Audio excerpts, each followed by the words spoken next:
You're listening to a Frequency Podcast Network production in association with CityNews. If I told you that the hottest economy in this country is out on the prairies, would you believe me? Of course you would. After all, the price of oil is up again, and every time that happens, Alberta booms and leads the way for the rest of Canada. This time, though, it's not Alberta. It's one province east. Unless you live in Saskatchewan, you probably don't spend any time thinking about its economy. And most of the time, that's just fine. But over the past couple of years, and sadly thanks to the horrible things that have happened over the past couple of years, Saskatchewan has been growing and growing and growing. I swear, this is not a commercial for the province. It's just fascinating to watch how global events can create opportunities for one of Canada's most frequently overlooked provinces. So how did it happen? Just how hot is the Saskatchewan economy? How is the province adapting to take advantage? And what does the future look like out there? I'm Jordan Heath Rawlings. This is The Big Story. Jason Childs is an associate professor of economics at the University of, Regina. Hello, Jason. Hello. Were you surprised to see Saskatchewan show up in the venerated pages of The Economist? A little bit. We're not usually on their radar. It's an international newspaper, so for them to turn the lens on us was kind of interesting and kind of nice to see. They called you remote. Everybody got mad about that. Yeah, there was some grumbling about that out here as well. It was a little backhanded, but I guess if you're writing from London or Toronto, we are sort of remote from there. Fair enough, but they were there, or at least writing about it, to talk about the booming Saskatchewan economy. Now, I want to rewind a little bit. How recently would the idea of The Economist writing about a booming economy in Saskatchewan have seemed unthinkable? Well, the last few years haven't been great. It's been probably about 6 to 8 years since the economy's been booming out here. We're a commodity-based economy, and so we go with the commodity cycle. 2013, things were really hot out here. Things were really positive. Oil was really high, and we were growing really quite rapidly. 2014 happened. Saudi Arabia radically increased production. Oil prices fell off a cliff, and things slowed down out here. So this isn't new in terms of commodity cycles that we're hot right now. It's a commodity cycle. I mean, that's what happens out here. How bad does it get at the bottom of that cycle before we talk about the top? Well, it can get pretty bad. I mean, you had a period of time in the late 80s, early through the 90s into the 2000s where the running gag out here was, well, the last person out, please shut off the lights. You saw the population dropping, the economy doing very, very poorly, and a lot of struggles. And that was probably as bad as it's been since the 1930s. So what changed, I guess, maybe last year, maybe earlier this year, to start the spike back towards the boom times? Well, again, it's one of these commodity cycle stories where you see, as we come out of the pandemic, demand for commodities start to rise, oil starts to pick up, potash starts to pick up, agricultural commodities start to pick up, and that's going to generate a lot of activity and heat here. The other thing that happened to us last year is we got hit with a drought. And that really damaged yields. So agriculture usually accounts for about 8 to 10% of the economy, depending on what's going on in other sectors. Last year, it only contributed about 4%. So the agricultural side of the economy got cut in half last year due to poor rainfall. And that really slowed us down and really hurt. And now we're growing off that pace. So the big change was the commodities. How much is that a factor of just the weather, and how much is that also driven by geopolitics, I guess? There's a lot of stuff in Saskatchewan that is also typically coming out of Eastern Europe. Is that correct? That's absolutely correct. So if you look at Russia's big five exports or its major exports, they're almost all the same sort of commodities that Saskatchewan produces. So we're talking oil and gas, we're talking wheat, we're talking potash. All of those things play a big role here, and they do in Russia and Belarus, places like that. So having those places cut off from the international marketplace really increases demand for what's going on in Saskatchewan. The weather does play an important role out here too, again, for the agricultural sector. We don't know yet how it's going to play out. The harvest is still underway out here. If you hear any background noise, it's probably a combine going by or a crop duster going overhead. The yields look pretty good this year. We've had a fair bit of rain. The moisture levels are up. So that's looking positive, but we don't know until it's in the bin. And if we get hit with an early frost or a bunch of rain all at once, what looks like a good harvest can turn out to be pretty meager. So far, we've been talking commodities, and you've mentioned agriculture can make up to about 10%. Mm-hmm. We've talked about oil and gas. Obviously, you mentioned potash. What else is it that is driving the bus there? One of the big things that's happening is we're seeing a lot of investment in processing. So typically, the way it's been historically in Saskatchewan is we grew the crops, they got put on a train, shipped out and processed elsewhere. Now we're starting to see, with transportation costs rising and things like that happening, we're processing more and more of the crops here in Saskatchewan. So that's happening. That's really good. Manufacturing is actually really taken off. Between this year and last year, manufacturing output in the province grew by about 12%. So this is starting to be a much broader based story than simply commodities. Is that good news for the future of the province? Because, anything, I imagine, again, that's why we're talking to an economist, I imagine anything that gets you off of that cycle and can provide a little bit more like permanent stability and infrastructure in an economy is a good thing. Yeah, diversification is important, and it's a really good idea so long as it's a real and organic diversification. The kinds of forced diversification that have been tried in other provinces, and in Saskatchewan as well, quite frankly, tend not to work very well. They tend not to last. Can you give me some examples of that? What is that? So I'm thinking of New Brunswick examples like shifting towards call centers away from fishing and forestry. Another New Brunswick example is the Brickland. Government in New Brunswick tried to get an automotive industry going in I believe it was the 80s, and it was just an absolute disaster. So what you need for diversification is really organic, stable stuff that's going to grow up, and rather than be transplanted. And because the stuff that's organic tends to be deeper rooted and more sustainable. Do we know yet if the growth in processing is deep rooted and stable, or is that you sort of wait and see if the commodities keep going up? Well, we've got to wait and see. And either way, if commodity prices go up, the processing will work here. If commodity prices go down, the processing will work here. Anytime you can add value to the products you produce, that's probably going to be a good thing.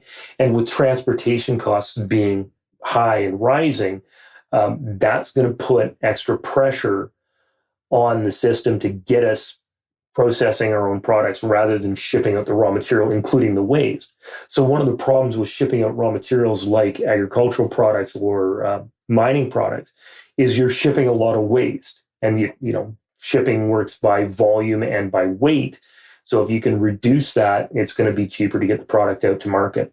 So by processing, say, canola here, which is a huge crop, you're going to see a lot less waste shipped out in the rail car. The downside is it's really easy to ship canola seed. It's a little trickier to ship the refined oil. So given all of these advances and, the boom in the cycle, taken all together, how much growth are we looking at for the Saskatchewan economy this year? Or do we just not know because, as you mentioned, the harvest is not fully in? Yeah, we don't know for sure, but the forecasts are looking somewhere between 4.5% to 5% real GDP growth, which is substantial. It's going to be a good year, it looks like. And because of that, I saw the Premier recently announced plans to share some of that growth. Can you explain what's happening? Sure. So one of the things that happens when commodity prices pick up is government revenues pick up dramatically. So a lot of Saskatchewan's provincial government revenue comes via resource royalties. So that's oil and gas and potash in particular. Those are the big drivers of that. And so this year we saw a nearly $2 billion swing in royalties coming into the provincial government. So that's $2 billion more than we were expecting. It's about 10%, a little more than 10% of the budget that was forecast. So what the premier's done, and there's a lot of debate around this, it's kind of an interesting thing, is said everybody over 18 in Saskatchewan gets a check for $500. And the justification of the explanation that went with this is we're the owners of the resource, that being the population, and this is your dividend check from the high commodity prices. You mentioned that there's been a debate about that. Is it a proper sharing of the wealth? Is it foolish? What are the sides to that? I think it's a political decision, let's be fair and honest. It's going to be interesting to see how the NDP really tries to come out against it, the NDP being the opposition here. Right. It's going to be really hard to fight against because you're putting money in people's pockets, and it tends to go pretty well politically. The downside of it is it's a one and done. It's not going to generate any advantages into the future. It's not going to be a windfall that continues to pay off. Right, so that $500, so it amounts to about $450 million is what we're talking about here. That's going out to the populace. That's not getting used for other projects or other ideas that are going to generate value into the future.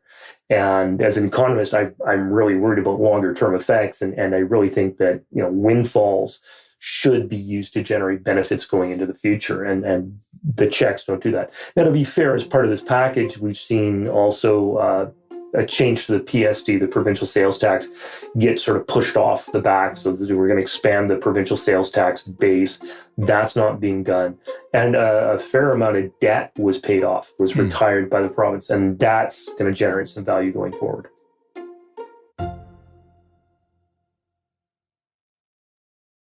How can a provincial government take advantage of, maybe not unprecedented, but certainly like a really nice, surprising boom time to ensure that you don't see quite the same lows going forward? Right. So when you're dealing with commodity swings like this, I think it's really important not to put it into program spending, because that's going to generate future deficits for you. If you put it into program spending tends to be permanent, and you've got to find other funds to maintain that when the natural resource revenues or the windfall revenues aren't there. So I think they were wise to avoid that. But at the same time, there's really two other ways you can generate benefits into the future financially. One is you can retire debt, and they're doing some of that. I wouldn't have minded them doing more, quite frankly, but politically, that's not exciting. Right? If we're paying down debt, that means we're not going to have to service that debt in the future. So next year, our debt service costs will be lower. Good, but that's not politically exciting. You don't get the photo op of handing out a check. The other thing that I would have really liked to have seen this government do with the windfall revenues, $450 million goes a long way towards establishing a wealth fund or a sovereign wealth fund, not different from Norway's. And that can generate revenue when commodities are in the downside of the cycle. So what you can do is you can, invest that money and generate revenue year after year after year, and that's going to create benefits going forward as well. The third thing you can do, which isn't going to have the same financial implications or impact, is you can build infrastructure. If you can guess correctly at the infrastructure you're going to need or want into the future, windfall revenues can go there. The problem with that, though, is you have to maintain it. And it's easier to build something than it is to find the money to maintain it. And so I'm glad to see we haven't really gone down that road.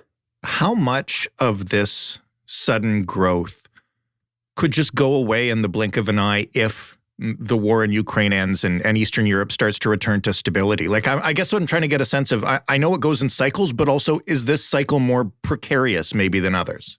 There is an element of it that is definitely precarious. With Russia and particularly in terms of potash, Belarus being cut off from the international markets or their access being reduced more accurately, that's shifted a lot of demand our way, and that's driven up our prices. So if we suddenly see an outbreak of peace in the Ukraine, those commodity prices are going to slide. So we're going to see oil return to maybe $70 or $80 a barrel if we get an outbreak of peace. We're going to see potash prices fall back from $500-$600 a ton to maybe $350. It's hard to project potash prices; they're tricky. So a lot of the revenue, a lot of the activity could slow down. That said, a lot of this growth isn't just commodity driven, right? We haven't been able to radically increase our production of oil overnight. Right. We haven't been able to radically increase our production of potash. So a lot of these projects, and this is why I was kind of grumpy with the Economist article, a lot of these projects and things that are happening here have had a long lead time to get here. So things like the Jansen Lake mine, it's one of the biggest potash mines in the world, if not the biggest. I haven't been able to pin that down. Massive mine just outside Saskatoon. It's now slated to begin production, and that was announced about 6 months, a year ago.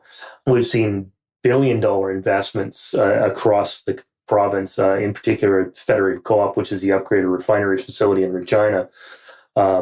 They've partnered with a couple of companies, and they're going to be doing a $2 billion investment in canola processing and biodiesel. So these are things that don't just happen instantly. They take a little bit of time. Another thing that's going on is helium, remarkably enough. Saskatchewan-based helium producers just signed a contract with a space exploration company that was unnamed in the news release, which I thought was kind of odd. But so there's lots going on here. And it's got a longer tail than the Economist article maybe suggested. Do you think the rest of Canada understands what's going on in Saskatchewan right now? I mean, the coverage that I've seen of the Economist write-up was kind of, and I'll admit it to myself, was kind of, surprising that this kind of boom had been building up without anybody really paying attention, because we're talking about Alberta and Ontario all the time. Yeah, we tend to fly under the radar here, and it's a little bit of, Saskatchewan's there too. Unless we're getting into a fight with the federal government, we tend not to get noticed very much. And fortunately or unfortunately for the news cycle, we tend to fight with the federal government right now, whether it's our ag minister writing letters to the federal government saying, get your inspectors off private property without asking permission first, or fighting over the carbon tax. Right. That tends to be about where we land in the news cycle. This has been going on. There's been a lot of really positive things happening in Saskatchewan for probably 10 or 15 years now. And it tends to get forgotten. I mean, we're not that big population-wise. We're about 1.2 million people or so, compared to Alberta, which is over 4, and Ontario, which is about 10 million people. We're here, but we're not that big.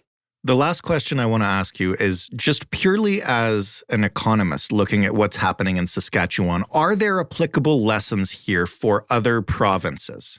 I think one of the big lessons, and this has been a big shift in Saskatchewan since about the time I came back here in 2008, is trying to foster a positive environment for investment. And that's something that's been worked on. We can debate how successful it's been. I think it's mattered. And investment, non-residential investment particularly, is going to be the basis of what our economy needs to do in the future. It's going to be that basis for sustained and prolonged growth. We're still going to be subject to the commodity cycle. That's still going to matter. But one lesson is, if you don't have investment, you don't have growth. And that's a pretty basic lesson, but it seems to be lost on a lot of policymakers across the country, that we have an environment that doesn't seem like it's open for investment, doesn't seem like it's open for business, and has a real hard time attracting meaningful growth, right? So we're seeing the federal government particularly having to engage and stump up its own money, which is our money, taxpayers' money, really, to spark some investment in different sectors, particularly in Ontario in the automotive sector. We've seen it over and over again in Quebec. We've seen it in different places across the country. These sort of government projects or government funding flowing into private sector projects. And that always makes me a little nervous. Jason, thank you so much for this. I really needed this primer on the Saskatchewan economy. Well, thank you for checking us out. Jason Childs of the University of Regina. That was The Big Story. For more, you can head to thebigstorypodcast.ca. You can find us on Twitter at TheBigStoryFPN. You can talk to us anytime via email, hello@thebigstorypodcast.ca. And of course, you can call us and leave a voicemail, 416-935-5935. The Big Story is available in your favorite podcast player. It's also available via smart speaker. Just ask it to play the Big Story podcast. Thanks for listening. I'm Jordan Heath Rawlings. We'll talk tomorrow.